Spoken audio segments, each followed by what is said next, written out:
राजधानी दिल्ली में विधानसभा चुनाव के लिए मतदान हो रहा है। दिल्ली में लोग बढ़ चढ़कर मतदान कर रहे हैं। वोटर्स में जबरदस्त उत्साह है। सुबह 7 बजे से वोटिंग की प्रक्रिया की शुरुआत हो चुकी है, जिसके बाद धीरे धीरे अपना वोट कास्ट के लिए मतदाताओं की कतार लगनी शुरू हो गई है। चुनाव आयोग ने भी वोटिंग के लिए खास व्यवस्था की है। बूथों पर शानदार ढंग से सजा संवारा गया है और सुरक्षा के भी खास इंतजाम किए गए हैं। राजनीतिक दलों के नेता, केंद्रीय मंत्री, आर्मी चीफ के अलावा दिल्ली के मुख्य निर्वाचन अधिकारी ने भी चुनाव के इस पर्व में हिस्सा लिया। आपको बता दें कि 8 फरवरी को दिल्ली विधानसभा चुनाव के नतीजे आएंगे।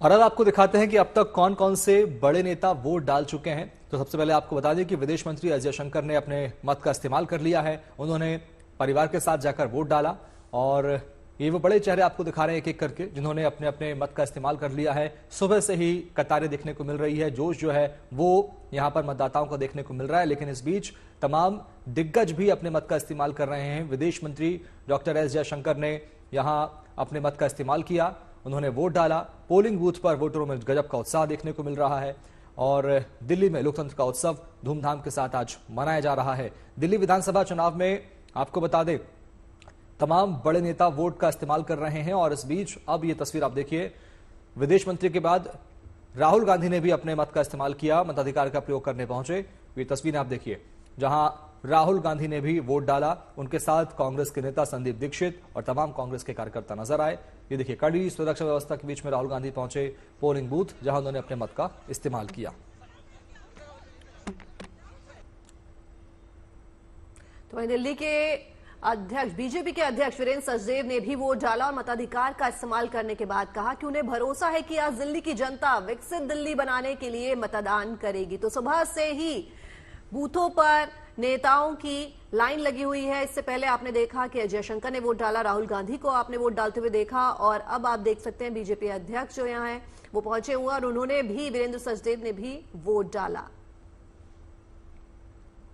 तो बीजेपी अध्यक्ष वीरेंद्र सचदेवा ने भी वोट डाला और मताधिकार का इस्तेमाल किया।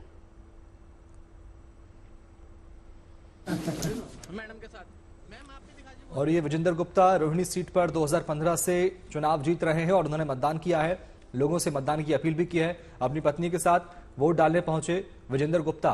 दिल्ली में लोकतंत्र का उत्सव धूमधाम के साथ मनाया जा रहा है और ये तस्वीर आप देखिए, पोलिंग बूथ पर गजब का उत्साह। विजेंद्र गुप्ता अपनी पत्नी के साथ मतदान करने पहुंचे, उन्होंने अपना मत का इस्तेमाल किया। लेकिन इसके पहले पूजा पाठ करते भी नजर आए। ये देखिए, उपासना की, आराधना की और उसके बाद वोट डालने पहुंचे विजेंद्र गुप्ता। 2015 से लगातार जीतते आ रहे हैं और जीत की कामना भी उन्होंने आज इस पूजा के साथ की और फिर उसके बाद अपने वोट का इस्तेमाल किया। शांति, सर्व सुख, सर्व ऐश्वर्य प्राप्ति हेतु। और अब नई दिल्ली विधानसभा सीट से कांग्रेस उम्मीदवार संदीप दीक्षित ने भी मतदान केंद्र पहुंचकर अपने मताधिकार का इस्तेमाल किया। नई दिल्ली सीट से उनके खिलाफ बीजेपी के प्रवेश वर्मा और आम आदमी पार्टी के अरविंद केजरीवाल चुनावी मैदान में हैं। तो आप देख सकते हैं किस तरह से लगातार सुबह से ही वोटिंग का सिलसिला जारी है। विधानसभा सीट पर मतदान जो है सुबह से ही चले, सुबह 7 बजे से वोटिंग हो रही है और नई दिल्ली विधानसभा सीट से कांग्रेस उम्मीदवार संदीप दीक्षित को आप देख रहे हैं कि उन्होंने भी मतदान केंद्र पर पहुंचकर अपने मताधिकार का इस्तेमाल किया। नई दिल्ली सीट से उनके खिलाफ बीजेपी के प्रवेश वर्मा और आम आदमी पार्टी के अरविंद केजरीवाल चुनावी मैदान में इस वक्त हैं।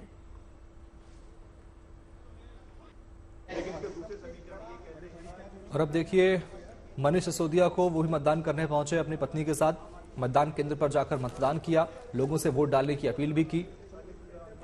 मनीष सिसोदिया आम आदमी पार्टी के प्रत्याशी और नेता जिन्होंने वोट डाला है, ये तस्वीर आप देखिए, उन्होंने वोट की अपील भी की है, लोगों से बढ़ चढ़कर मतदान करने की अपील की है।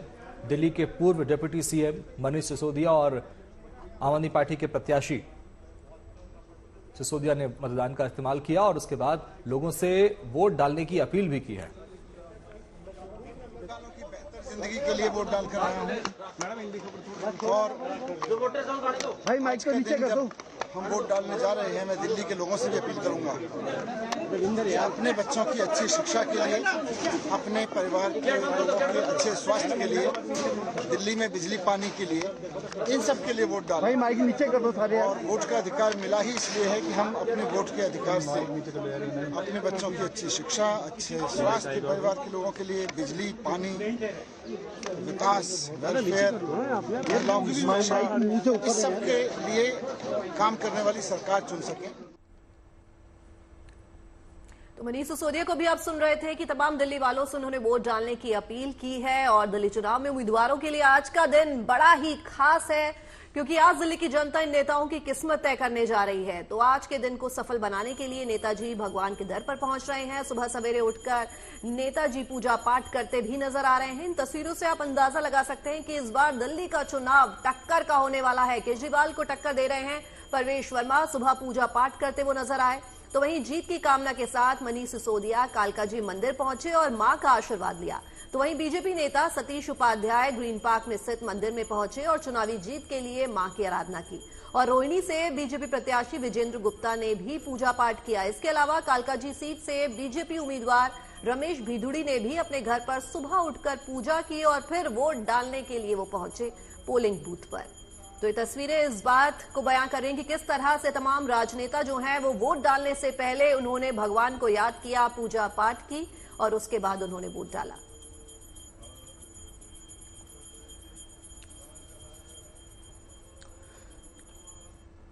तो बात उन सीटों की जिन पर हाई प्रोफाइल प्रत्याशी मैदान में हैं। ये लाइव तस्वीरें आप देखिए जब आतिशी अपने मत का इस्तेमाल करने के लिए पहुंच रही है मतदान केंद्र।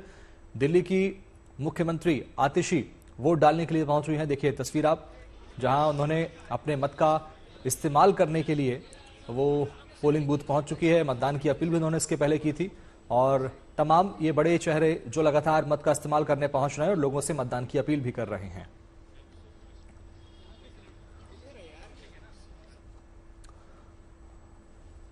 और अब एक नजर उन हाई प्रोफाइल सीटों पर जहां तमाम दिग्गज प्रत्याशी मैदान में हैं। इनमें सबसे ऊपर नाम है नई दिल्ली विधानसभा सीट का।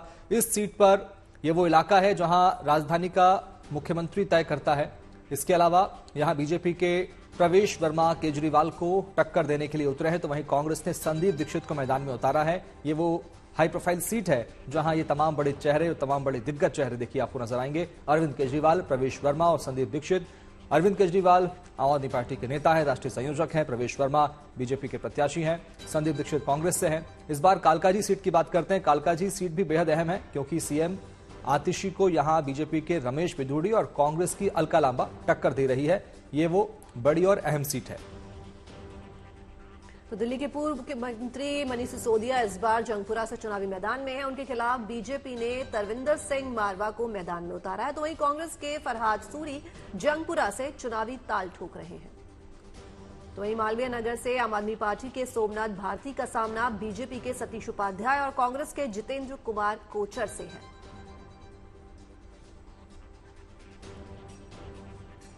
तो ये था मालवीय नगर का आंकड़ा, लेकिन अब तस्वीर देखिए चांदनी चौक की। चांदनी चौक में भी तमाम बड़े और दिग्गज चेहरे मैदान में हैं। चांदनी चौक से आम आदमी पार्टी के पुनर्दीप सिंह साहनी है मैदान में। कांग्रेस के मुदित अग्रवाल टाल ठोक रहे हैं। तो वहीं बीजेपी के सतीश जैन मैदान में हैं। ये वो बड़े चेहरे हैं। चांदनी चौक विधानसभा सीट अपने आप में बहुत खास होती है, व्यापारियों का इलाका है और ये तमाम बड़े चेहरे जो यहाँ ताल ठोक रहे हैं तीनों ही पार्टियों से। यहाँ सीधी टक्कर इन तीन पार्टियों के बीच है, आम आदमी पार्टी, कांग्रेस और बीजेपी के बीच। बीजेपी के सतीश जैन है, पुनर्दीप सिंह आम आदमी पार्टी के साथ हैं, मुदित अग्रवाल कांग्रेस के प्रत्याशी हैं जो मैदान में ताल ठोक रहे हैं चांदनी चौक विधानसभा सीट से। दिल्ली का दंगल और ये वो तमाम बड़ी चेहरे, तमाम बड़ी सीटें आपको हम दिखा रहे हैं जो लगातार कोशिश कर रहे हैं जीत हासिल करने की। आज लोकतंत्र का बड़ा उत्सव है, मतदान का बड़ा दिन है। एक तस्वीर आप देखिए, सीएम आतिशी भी अपने मत का इस्तेमाल कर रही हैं। और अब बात करते हैं पटपड़गंज विधानसभा सीट की। यहां अवध ओझा अभी आम आदमी पार्टी के साथ शामिल हुए हैं, प्रत्याशी हैं। रवि नेगी बीजेपी के प्रत्याशी हैं। अनिल कुमार कांग्रेस के प्रत्याशी हैं। ये वो तमाम तीन बड़े चेहरे जो पटपड़गंज विधानसभा सीट से मैदान में हैं। और एक तस्वीर आप देखिए, सीएम आतिशी मत का इस्तेमाल भी कर रही हैं। ये वो लाइव तस्वीर भी आपको हम साथ साथ दिखा रहे हैं जो सामने आ रही हैं। सीएम आतिशी ने अपने मत का इस्तेमाल किया। ये तस्वीरें देखिए, पोलिंग बूथ पर मुख्यमंत्री आतिशी, दिल्ली के मुख्यमंत्री, ये देखिए लोगों से वोट की अपील भी करेंगी। और ये बड़े चेहरे आपको दिखा रहे थे। सीएम आतिशी पहुंची है मत का इस्तेमाल करने के लिए कड़ी सुरक्षा व्यवस्था के बीच में। ये देखिए तो तमाम बड़े चेहरे हैं मैदान में और इस बीच सीएम आतिशी ने मत का इस्तेमाल कर दिया है। तमाम लोग उनके साथ नजर आ रहे हैं, उन्हें शुभकामनाएं भी दे रहे हैं। वो खुद प्रत्याशी भी हैं। पोलिंग बूथ पर मतदाताओं ने उनका स्वागत भी किया।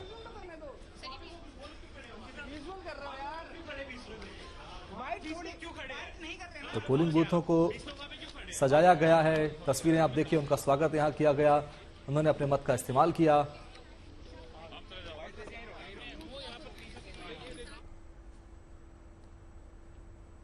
तो दिल्ली की सीएम आतिशी को आपने अभी भी देखा कि किस तरह से उन्होंने अपना मताधिकार का इस्तेमाल किया। पोलिंग बूथ पर वो पहुंचे, उन्होंने वोट किया। लोकतंत्र का पर्व है तो चुनाव आयोग और जिलाधिकारियों की तरह से मतदाताओं के लिए खास इंतजाम भी किए गए हैं। कहीं पर मतदान केंद्र को फूलों से सजाया गया है तो कहीं पर मतदाताओं के लिए खास सजावट भी की गई है और कहीं पर मतदाताओं का स्वागत पौधों को देकर भी किया जा रहा है। तो ये देखिए किस तरह से लोग जो हैं वो अपना वोट डालने के लिए पहुंच रहे हैं और सुबह से ही लंबी लंबी कतारें जो हैं वो पोलिंग बूथ पर नजर आ रही हैं और किस तरह से पोलिंग बूथ को सजाया गया है। कहीं पर फूलों से सजाया गया है तो कहीं पर जो वोटर्स आ रहे हैं उनको पौधों देकर, जो उनके पौधे हैं, पौधे देकर उनको खुश किया जा रहा है। आप देखिए किस तरह से पोलिंग बूथ जो है सजे धजे दिख रहे हैं, किस तरह से फूलों से सजावट की गई है। और अब बात करते हैं महाकुंभ के महापर्व की। आज पीएम मोदी महाकुंभ के दौरे पर हैं। आज पीएम मोदी अब से कुछ देर बाद प्रयागराज पहुंच रहे हैं और इसके बाद वो महाकुंभ के संगम नोस पर पहुंचेंगे और वहां पवित्र डुबकी लगाएंगे। पीएम करीब 150 मिनट प्रयागराज में ठहरेंगे। यहां वो साधु संतों से मुलाकात करेंगे, उनसे बातचीत करेंगे। पीएम के स्नान का समय सुबह 11 बजे का तय किया गया है। इसके करीब 1 घंटे पहले वो कुंभ नगरी में पहुंच जाएंगे। इससे पहले यूपी के सीएम योगी आदित्यनाथ प्रयागराज पहुंच चुके हैं। उन्होंने कल भूटान नरेश के साथ संगम में पवित्र स्नान किया और अब पीएम के दौरे को लेकर तैयारियों की व्यवस्थाओं का जायजा भी लिया था। अब सीएम योगी पीएम की अगवानी भी करेंगे और उनके साथ मौजूद रहेंगे। ये तस्वीरें आप देखिए। एक तस्वीर कल की है जब सीएम योगी ने भूटान के नरेश के साथ स्नान किया और व्यवस्थाओं का जायजा लिया। आज पीएम का प्रयागराज दौरा है।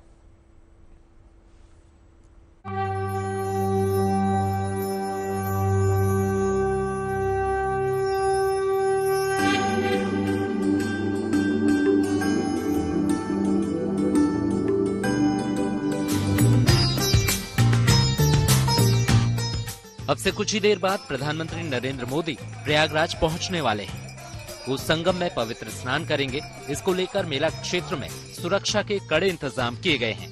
हालांकि ये भी ख्याल रखा गया है कि घाटों पर आने वाले श्रद्धालुओं को किसी तरह की कोई दिक्कत न हो। आज प्रधानमंत्री नरेंद्र मोदी कुंभ नगरी में करीब 150 मिनट बिताएंगे। अब तक महाकुंभ में करीब 38 करोड़ श्रद्धालु आस्था की डुबकी लगा चुके हैं। और मुझे बताते हुए ये भी प्रसन्नता है कि पिछले 22 दिन के अंदर इस महाकुंभ में 38 करोड़ श्रद्धालु अब तक यहां आ चुके हैं। अगले 22-23 दिन तक ये आयोजन और चलेगा। इन 22 दिनों के अंदर भी श्रद्धालुओं के आने की पूरी वो है। माघी पूर्णिमा 12 फरवरी को और महाशिवरात्रि 26 फरवरी को होगा। करोड़ों की संख्या में देश और दुनिया का हर श्रद्धालु आना चाहता है। पीएम मोदी सुबह 10:05 पर प्रयागराज एयरपोर्ट पहुंचेंगे। यहां से वो 10:45 पर घाट जाएंगे। इसके बाद नाव के जरिए संगम नोस पहुंचेंगे, जहां वो सुबह 11 बजे से 11:30 बजे तक आस्था की डुबकी लगाएंगे।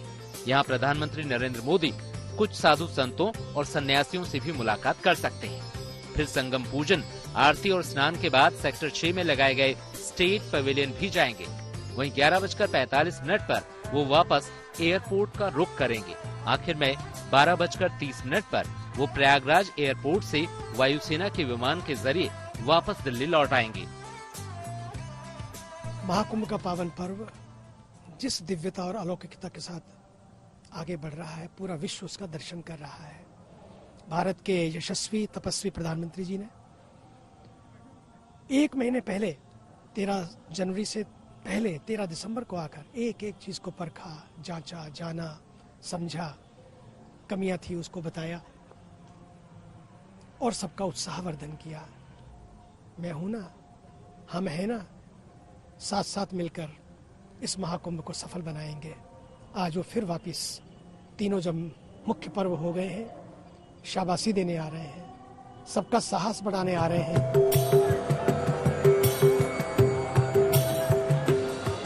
कुंभ नगरी में की गई शानदार व्यवस्था को लेकर साधु संत, राज्य सरकार, पुलिस और प्रशासन की काफी तारीफ कर रहे हैं। उनके मुताबिक पुलिस और दूसरी एजेंसी के कर्मचारियों ने यहाँ काफी मेहनत की है।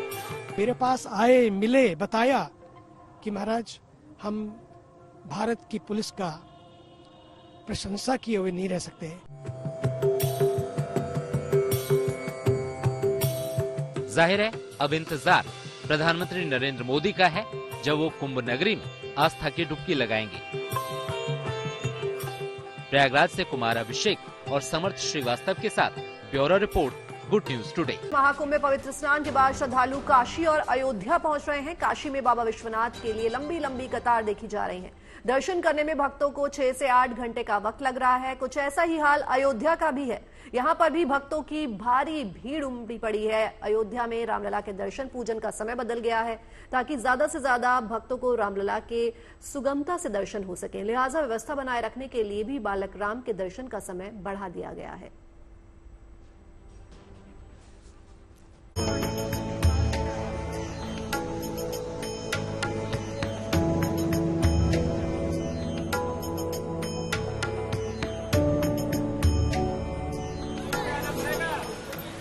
संगम में उमड़ रहा आस्था भक्ति का प्रवाह अयोध्या का भी रुख कर रहा है।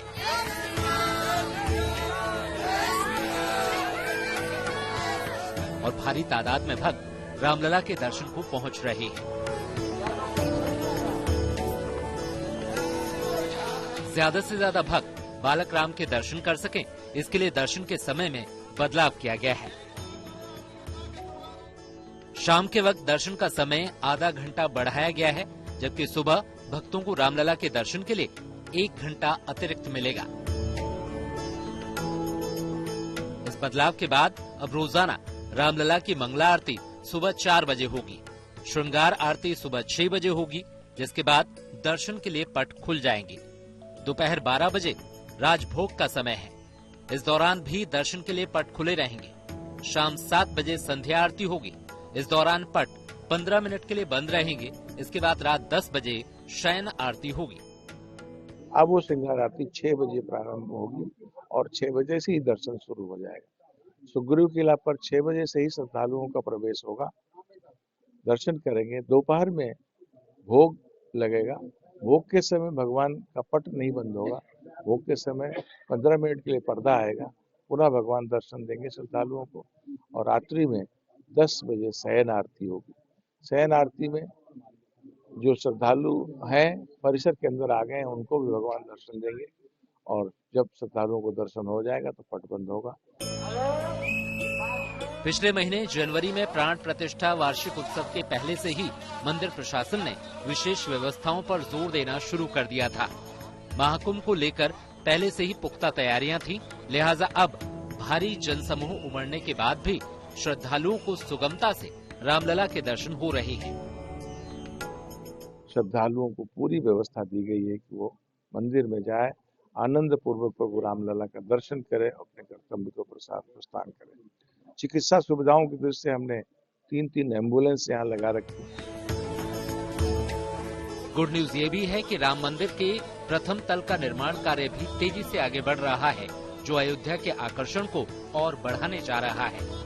अयोध्या से आशीष श्रीवास्तव के साथ bureau report, good news today.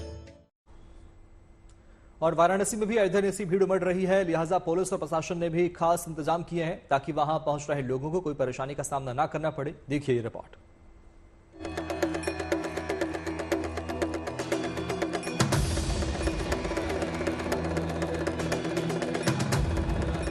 Prayagraj में चल रहे महाकुंभ के बीच वाराणसी में भी इसी तरह श्रद्धालुओं की काफी भीड़ उमड़ रही है।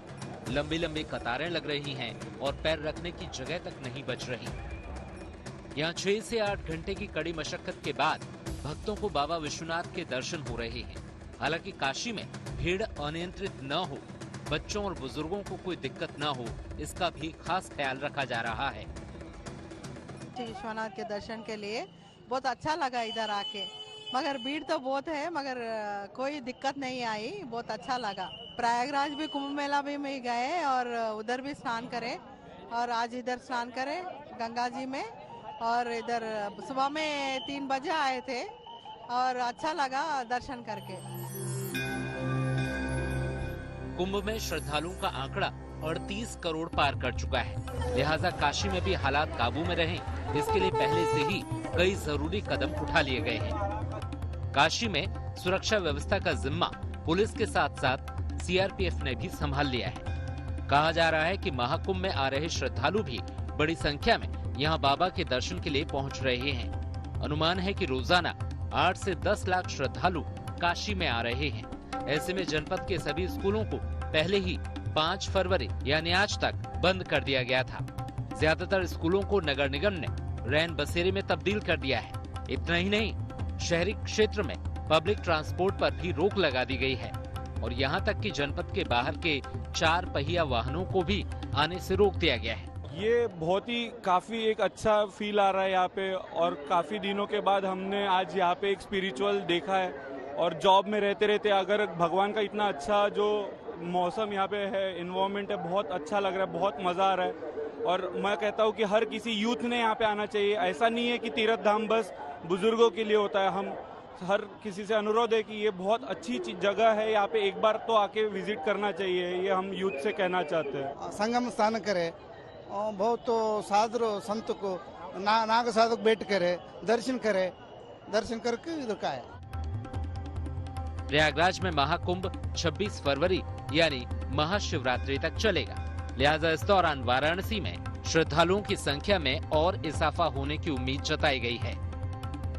वाराणसी से Roshan Jaiswal, good news today.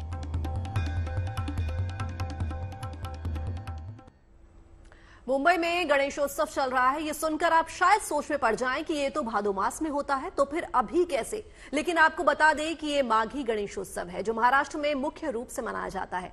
Mumbai के मुलुंड में इस माघी गणेशोत्सव के लिए एक भव्य पंडाल तैयार किया गया है, जिसे देखने और गणपति बप्पा का आशीर्वाद लेने यहाँ बहुत लोग पहुंच रहे हैं। मोरिया, मंगल मूर्ति मोरिया, माघी गणेश उत्सव मुंबई में बड़े ही जोरों शोरों में देखा जा रहा है। खास बात यह है कि मुंबई में आपको अब केदारनाथ के दर्शन भी करने को मिलेंगे। सबसे पहले आप बप्पा का दर्शन कर लें। इन्हें शंकरा के रूप में विराजमान यहाँ किया गया है और बड़े ही भव्य तरीके से पूरा का पूरा पंडाल सजाया गया है। रोजाना कई भक्त यहाँ पर आ रहे हैं और बप्पा का दर्शन ले रहे हैं।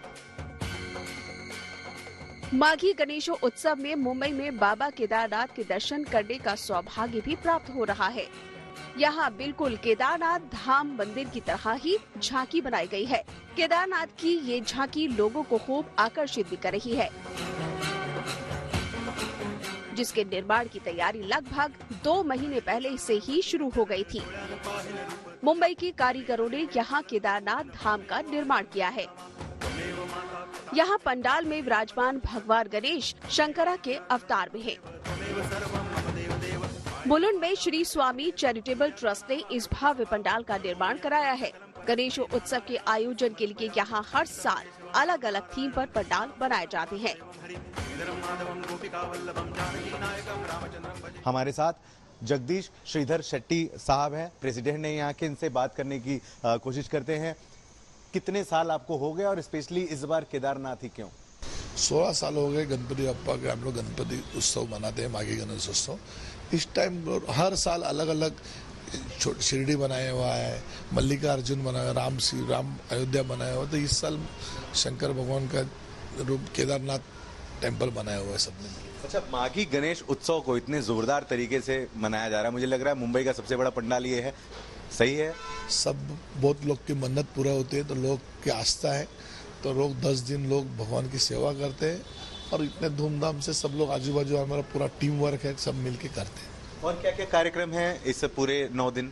इस 10 दिन में हम लोग 5 से 6 दिन हम मेडिकल कैंप पे जोर देते हैं। फिर उसके बाद अपंग लोग के लिए व्हील चेयर है, ईयर रिंग है, बच्चे लोग के लिए एक स्पेशली पैड है, थोड़ा प्रोग्राम रहता है। गणपति बप्पा मंगल मूर्ति। तो मुंबई में केदारनाथ का दर्शन कर सकते हैं। बड़े प्यार से परिवार संग यहाँ पर आइए और फिर एक बार गणेश उत्सव अपने तरीके। कहते हैं अगर ठानी जाए तो कुछ भी नामुमकिन नहीं है। यही बात तमिलनाडु की रहने वाली वासुकी विनोथी पर पूरी तरह से लागू होती है। सुनामी समेत जिंदगी के तमाम संघर्षों को पार करते हुए आज वो अपने मछुआरे समुदाय के बच्चों के लिए एक मिसाल बन चुकी है। देखिए हमारी रिपोर्ट।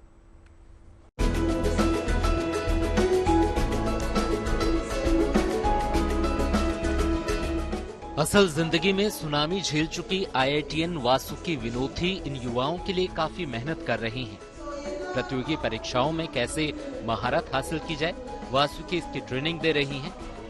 जो कुछ इन्होंने अपनी जिंदगी में सहा, ये नहीं चाहती कि उनके गांव और आसपास के युवा भी वैसा ही संघर्ष देखें। लिहाजा वासुकी विनोथी तटीय और आदिवासी क्षेत्रों के युवाओं को UPSC और तमिलनाडु स्टेट पब्लिक कमीशन से जुड़ी परीक्षाओं की मुफ्त में तैयारी करवाती हैं। Why I come from my place? I have to bring social inclusion. I have to support the children who are like me. So that is my aim and I done my education. Vasuki अपनी इस पहल से मछुआरे समुदाय के बच्चों के लिए नई प्रेरणा बन गई हैं। कभी उनके पिता भी समंदर में मछली पकड़ने का काम किया करते थे, लेकिन करीब 2 दशक पहले आई सुनामी में उन्होंने अपना सब कुछ गंवा दिया था। जिस झोपड़ी में वो रहती थी वो पानी से तहस नहस हो गई। साथ ही कई परिवार वाले और पड़ोसी डूब गए। फिर किसी तरह जिंदा बची वासुकी के सामने खाने का संकट भी खड़ा हो गया। कई बार मांग कर खाना खाया, पर फिर वो समझी कि पढ़ाई ही सब कुछ है। लिहाजा उन्होंने IIT मद्रास में जाकर BTech और दूसरी डिग्री हासिल की। अब वो अपने गांव लौटकर युवाओं को जिंदगी की नई राह दिखा रही हैं। वासुकी का कहना है कि उनके कोचिंग में 200 से ज्यादा छात्र छात्राएं आते हैं। अब तक इनके करीब 50 से ज्यादा स्टूडेंट्स ने लोक सेवा आयोग की परीक्षा भी पास की है। Proudly say my student now a successful IAS officer and those students are once a most vulnerable people. जाहिर है वासुकी की ये पहल वाकई काबिले तारीफ है, जो युवाओं को कामयाबी की राह दिखा रही है।